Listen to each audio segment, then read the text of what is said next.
Hey guys, and welcome back to another video. And today I'm going to react once again to your guys' attacks, which means it's kind of like a coaching session once again based on one attack. And this means it's always working with the same rhythm, which basically means it's first I'm watching a live attack, then I'm watching the replay, and I'm giving tips on what I would have done different, where I think you as a player can improve on.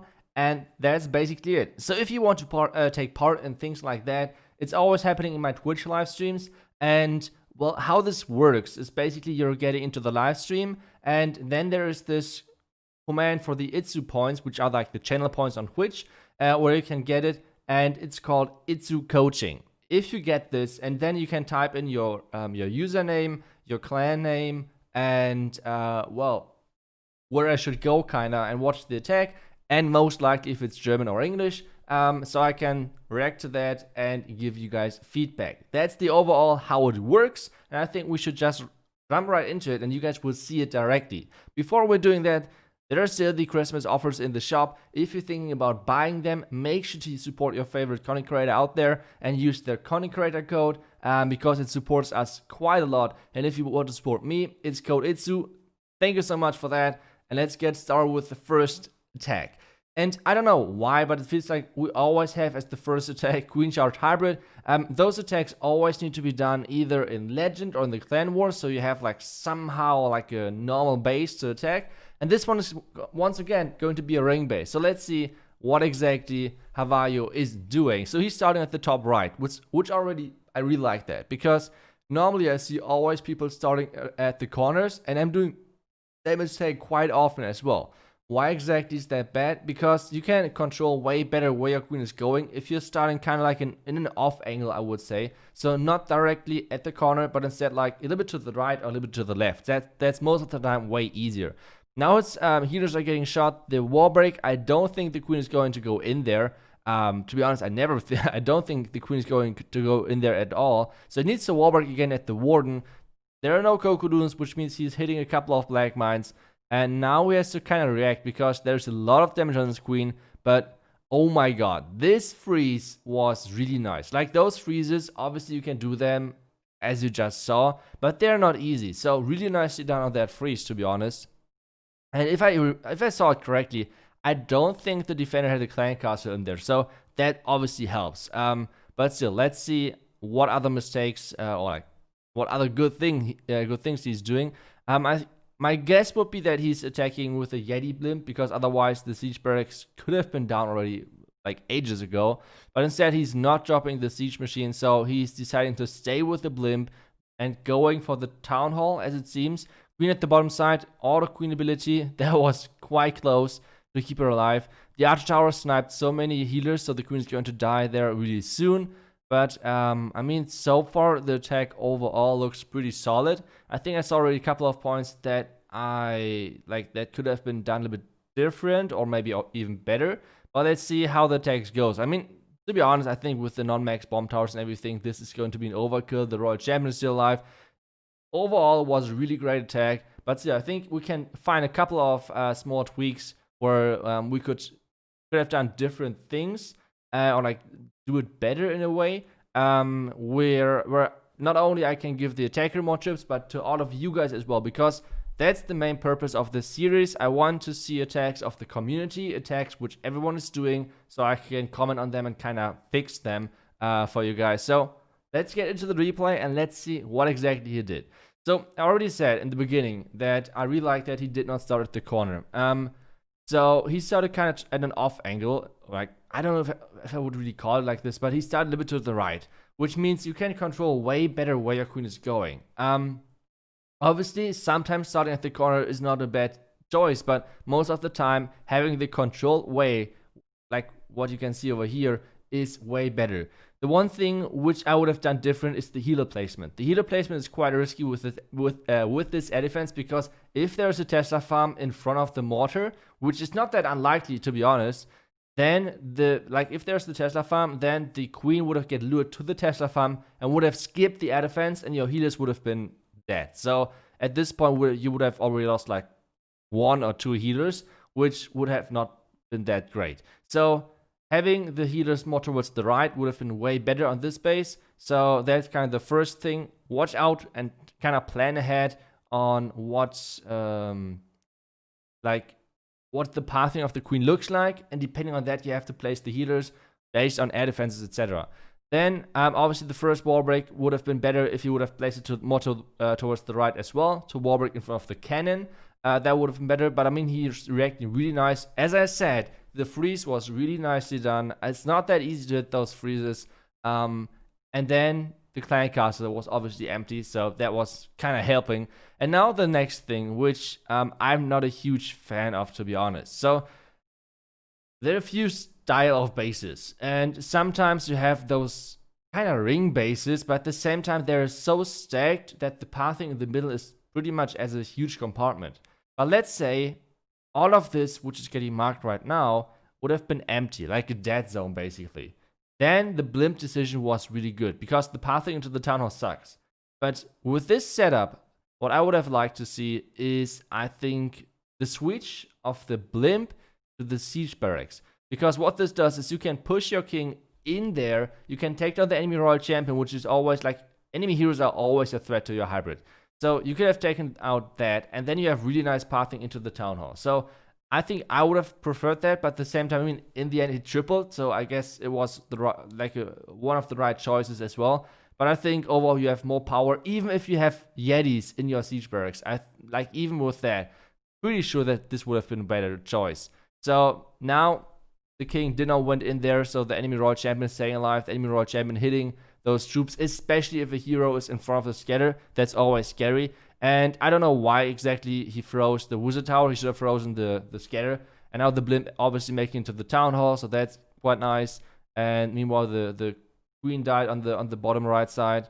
But yeah, I think those were the main points, to be honest. Like the healer placement. So you need to plan ahead. The healer placement is really important. And then, as I said, you need to be really flexible on your siege machine choices. Depending on the base, even if you think, oh my god, I have Yetis in there, sometimes a siege barracks is still better. And this is quite important to know when to switch. And then obviously maybe the spell placement with the one kind of waste the freeze, but I don't know. I mean, in the end it was a triple, so nice job. So I think we should jump to the next attack, which is not going to be another Queen Charge hybrid, but it's just the most common attack strategy out there, I think. So that's why we see a lot of them.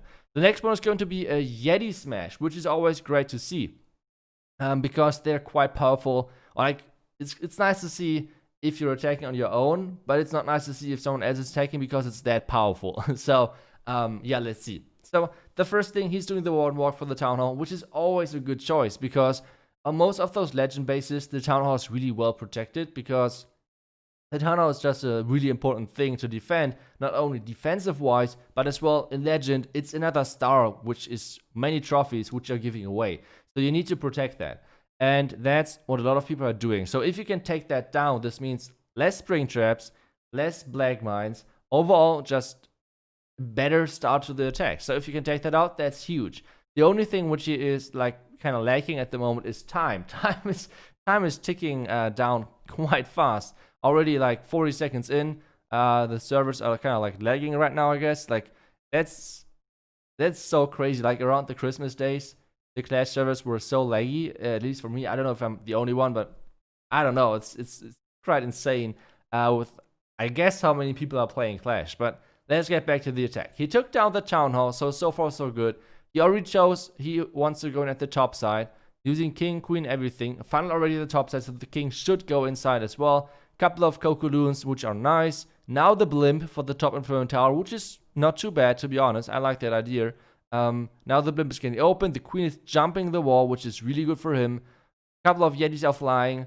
And now the Yeti Smash into the core, freezing the clan car. Oh, that freeze was nice. He not only caught the scatter shot, but he caught the enemy clan castle troops as well. So that was nice. I think there were a couple of super minions.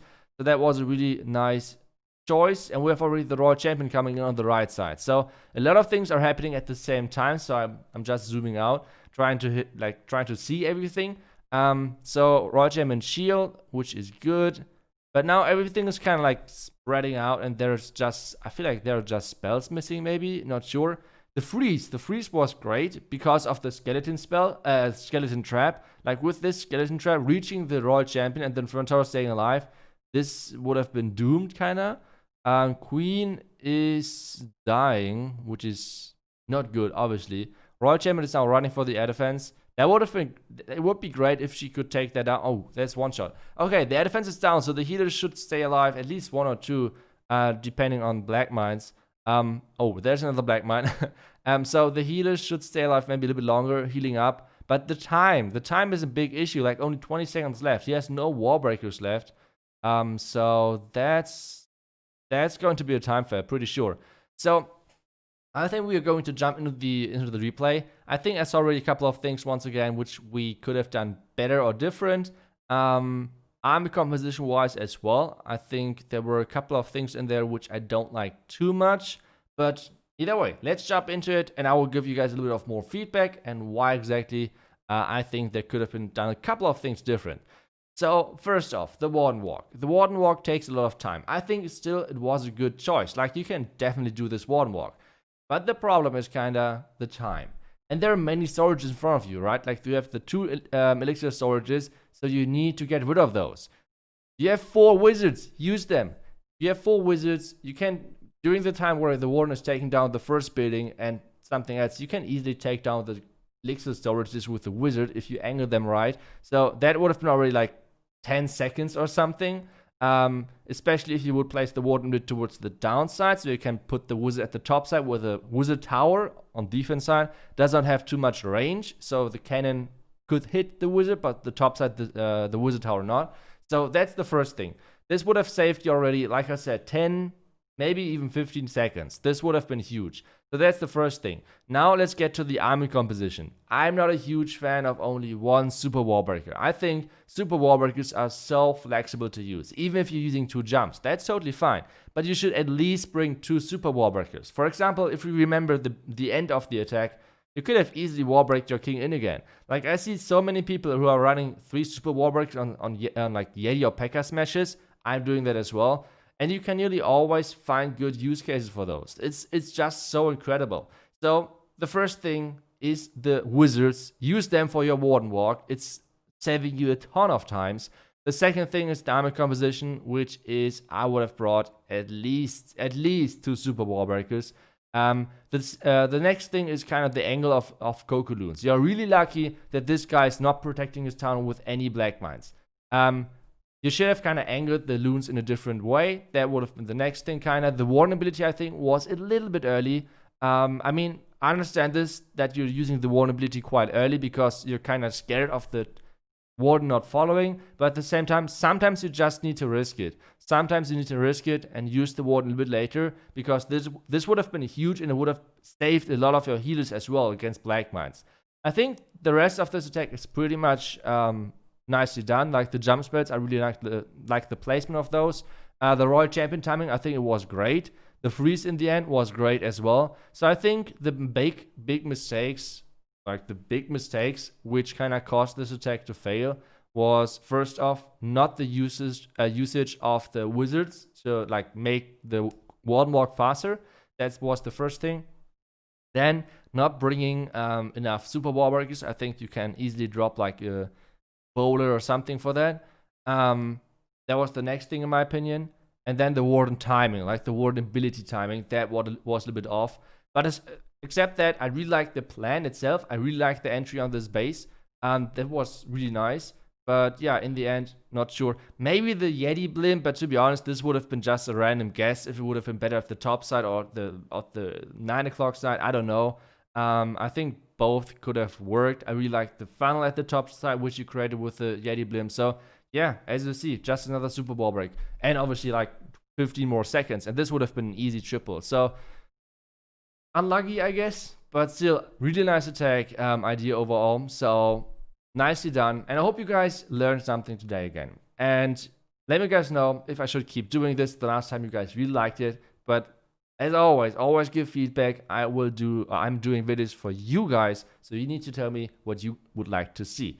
Either way, I hope you guys enjoyed the video. I hope you guys will will show up on the next live stream, which is going to be on the 28th December. So that's where I'm kind of stopping my Christmas break and getting back to streaming. And yeah, even though even though the streams are in German, if there's like English request for the coaching session, I will do those in English. That's no problem. So thank you so much for watching. I will see you guys back in the next video. Until then, see ya and bye bye.